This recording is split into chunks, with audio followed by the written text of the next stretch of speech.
Hi everyone, it's Mrs. W here with part 3 of Frindle. Where we last left off, Nicholas was called into Miss Granger's room after school to discuss the changing of the word pen to Frindle. It was taking off with the kids, but Miss Granger wasn't very happy about it. So, let's continue. Walking to school the next day, Pete had a great idea. How about we see if we can get every kid in the whole 5th grade to go up and ask Mrs. Granger, "Can I borrow a Frindle?" "You mean, Mrs. Granger, may I borrow a Frindle?" said Dave. "Got to use good grammar. Don't want to upset Dangerous Grangerous." "Sounds good to me," said Nick. "She can't keep everyone after school, can she?" Almost 80 kids stayed after school with Mrs. Granger that day. They filled her room and spilled out into the hallway. The principal had to stay late to help, and they had to arrange 2 special late buses to get all the kids home. And the next day, all the 5th graders did it again, and so did a lot of other students, over 200 kids. Parents called to complain. The school bus drivers threatened to go on strike.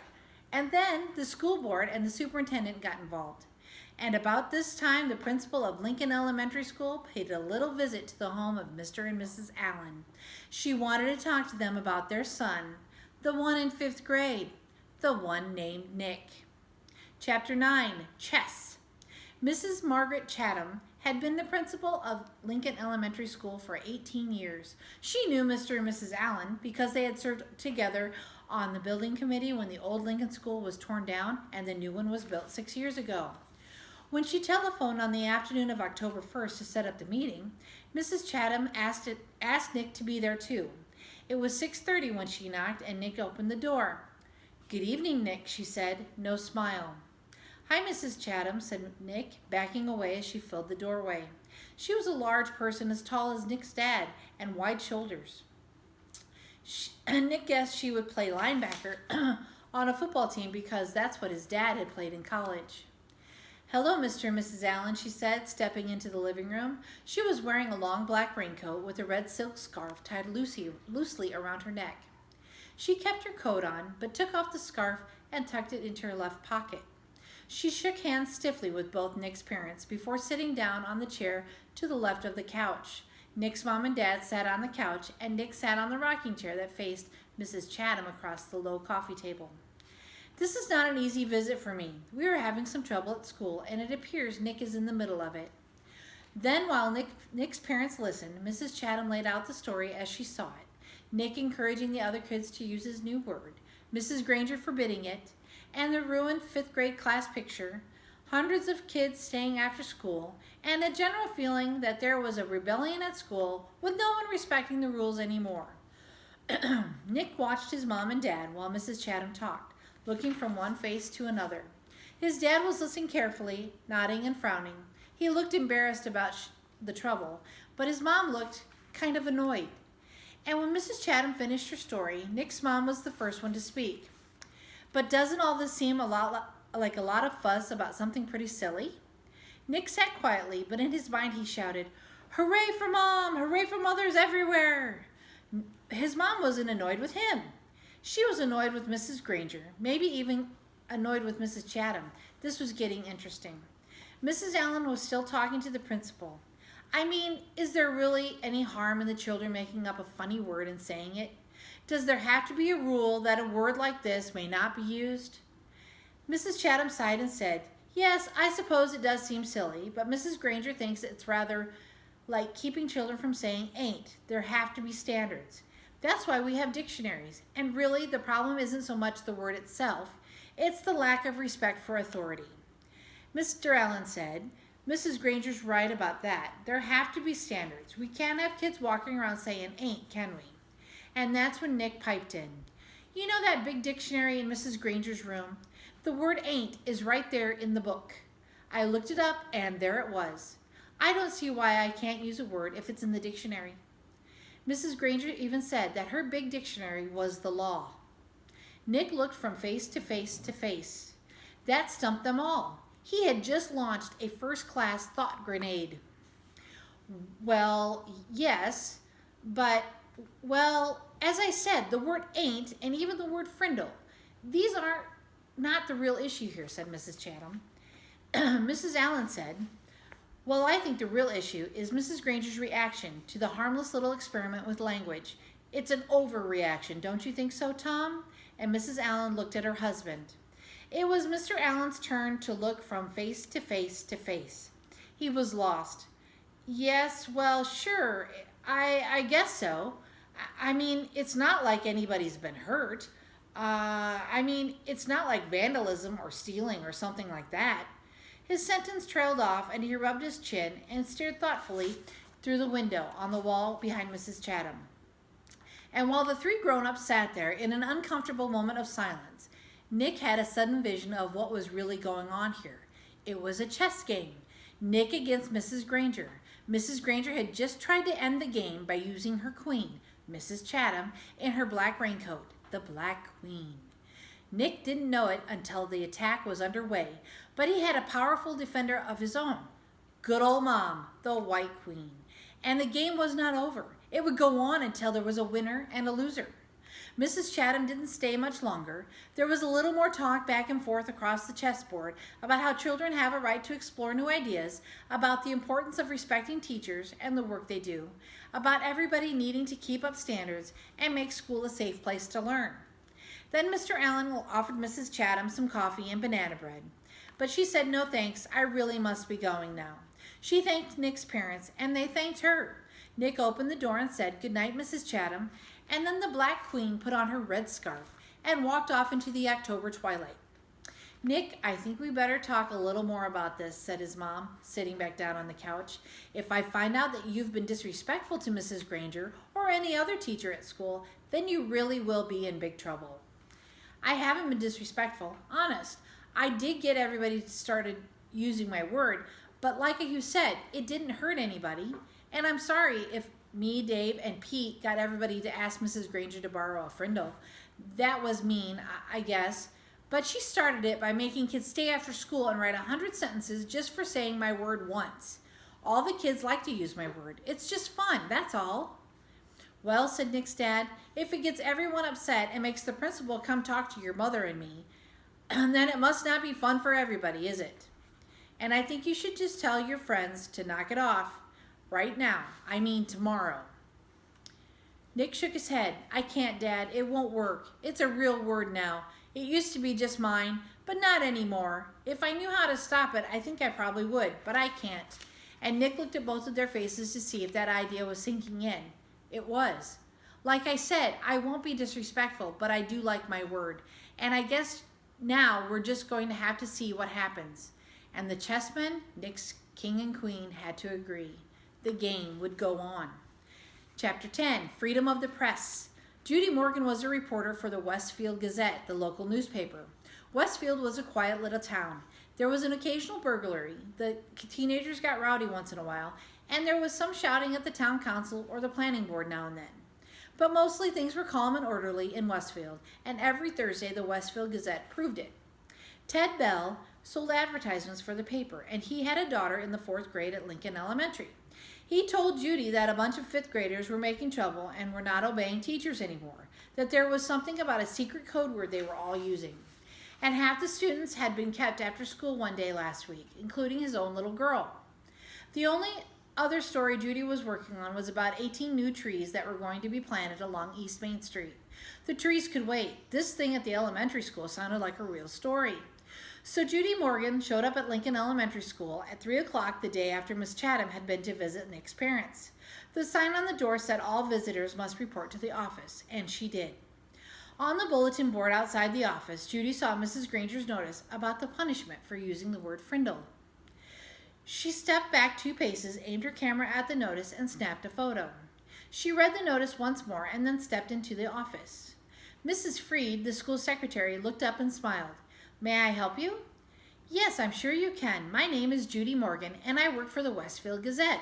I'd like to know more about that poster outside the office, the one about this word Frindle.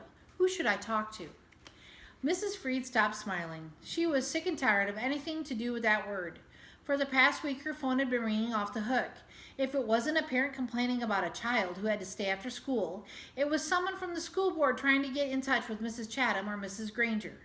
Mrs. Freed pursed her lips and narrowed her eyes. She said, You'll have to speak with the principal. Let me see if Mrs. Chatham is free.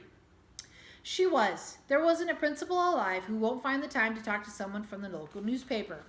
The reporter was invited into Mrs. Chatham's office. Judy noticed right away that the principal was not comfortable talking about this stuff. When asked about the poster outside the office door, Mrs. Chatham laughed and said, "Oh, that? It's nothing really. Some kids must have been playing a prank and it was time to put a stop to it." The principal's laugh sounded phony to Judy Morgan. "And did that notice put an end to the prank? I heard that a lot of children were kept after school last week. Would you tell me a little about that? Parents would like to know what's going on." Mrs. Chatham looked like a kid who had been sent to the principal's office. She squirmed a little in her chair and tried to smile. She said, "Well, we do still have a little problem, but it's under control. Mrs. Granger may have overreacted a bit. I don't think the children have really been trying to be disrespectful. They're just having some fun, and it's more like a difference of opinion." And then Mrs. Chatham went on to tell the reporter what she knew about the word Frindle and how it became popular among the students. Judy Morgan took careful notes.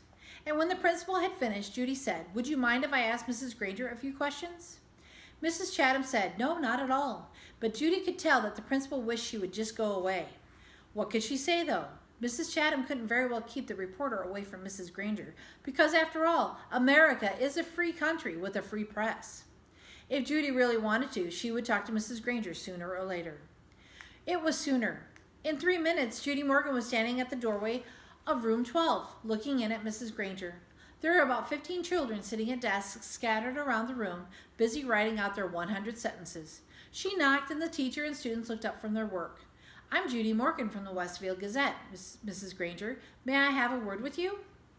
Mrs. Granger stood and came out to the hallway and closed the door.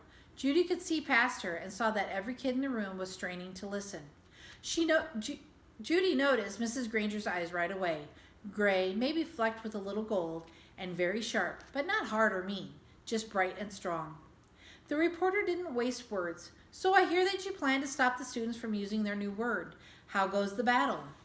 Mrs. Granger did not smile, and her eyes got even brighter. "First of all, it is not a battle. I am merely helping my students to see that this foolishness should stop. Such a waste of time and thought.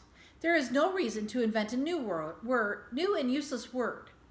They should have each learned to use the words we already have. But of course, all of this is just a silly fad, and when you add E to fad, you get fade, and I predict that this fad will fade." Judy looked up from her notepad and asked, "Any idea how it all got started?" Mrs. Granger's eyes seemed to almost catch on fire at that question, and she said, "Yes, I have a very good idea how it all got started. It was one young man's idea, a 5th grade student named Nicholas Allen. And now you will have to excuse me, Miss Morgan, for I have papers I must grade." And with a brief, firm handshake, Mrs. Granger ended the interview. The reporter didn't leave right away. She walked back through the hallway and sat on a bench outside the office so she could look over her notes to make sure they made sense. It took her about 5 minutes. Then Judy stood up, put her notebook into her large black purse, waved goodbye to a frowning Mrs. Freed, and headed out the door. As she walked to the parking lot, 5 or 6 kids who had just finished writing their sentences for Mrs. Granger came out another door. Judy walked beside them, listening to them laugh and joke. Then she asked them, "Why do you kids keep saying Frindle? Don't you hate staying after school?" A boy who was almost falling over from the weight of his backpack looked up at her and smiled. "It's not so bad. There's always a bunch of my friends there. I've written that sentence 600 times now." And then the kids, said Mrs. Granger, didn't even look at their punishment papers anymore. They were sure because you were supposed to write, "I am writing this punishment with a pen," everyone was writing the word Frindle every 4th or 5th sentence. And Mrs. Granger hadn't said anything. One girl bragged that she had written the word Frindle 45 times on her sheets today. She grinned and said, "That's a new record." "And this boy named Nick," Judy asked, "has he had to stay after school too?" The kids giggled, and a tall boy with reddish-brown hair and glasses said, "Mrs. Granger has kept Nick after school so much that everyone thinks she wants to adopt him." The reporter smiled and said, "Do you think I could find Nick and talk to him this afternoon?" The boy looked at Judy for a second and said, "I don't think Nick would want to talk to you right now. He might say something stupid and get himself in trouble." Then he grinned at his friends. The kids laughed and poked and punched each other and headed off down the block. Judy drove back to her office and started writing.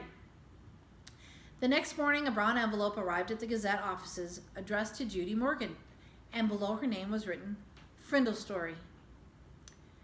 When Judy opened it, there was a class picture, the 5th grade at Lincoln Elementary School. Mrs. Granger and the 6 other teachers were standing at the ends of the rows, and the kids were dressed neatly, hair all combed, but there was something odd about the picture. The reporter looked closely and saw that each kid was holding up a pen, and each little mouth was puckered in the same way. She was puzzled for a second, but then she said softly, "Of course, they're all saying Frindle." Written on the back of the picture in a neat cursive writing was 3rd row, 5th from the left. Judy looked at the picture, and there she saw the same grinning, red-haired boy with glasses that she had talked to in the school parking lot yesterday. She chuckled and said, "Well, well, well, pleased to meet you, Mr. Nicholas Allen." Chapter 11, Extra, Extra, read all about it. On Thursday morning, the Westfield Gazette was delivered to all 12,297 homes and post offices in Westfield.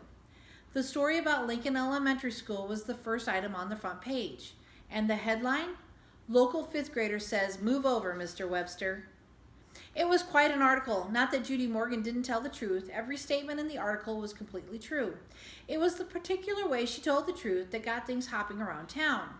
For example, take this sentence about Mrs. Granger. Mrs. Granger, champion of the forces of order and authority, is battling hundreds of young Frindle fighters. Neither side is giving in. Or this bit about Nick. Everyone agrees that Nick Allen masterminded this plot that cleverly raises issues about free speech and academic rules. He is the boy who invented the new word. Or this last sentence in the article. One thing is sure, the kids at Lincoln Elementary School love their Frindles, and no one seems to be backing off in this war of the words. And of course, the Westfield Gazette published the class picture too, and Mrs. Granger and Nick were identified for all the world to see. What is the meaning of this? That's what Nick's mother said, putting the article in front of Nick's nose when he got home from school. Did you talk to this reporter? She seems to know an awful lot about you and your new word, young man. What's the meaning of this? That's what the school superintendent said to Mrs. Chatham, slapping a copy of the article onto her desk. Why did you have to talk to that reporter? Don't we have enough trouble getting to the taxpayers to pay for the schools without articles like this hanging around town? What's the meaning of this? That's what Mrs. Chatham said to Mrs. Granger, shaking the newspaper in front of her face. I know you had to talk to that woman, but did you have to say all these things? It'll be a wonder if we don't all get fired. It was quite a Thursday for everyone, and no one could figure out how Judy Morgan had gotten that 5th grade picture. And that's where we're going to stop today, boys and girls. We'll continue with the last part in our next week of Read Alouds. Have a great day.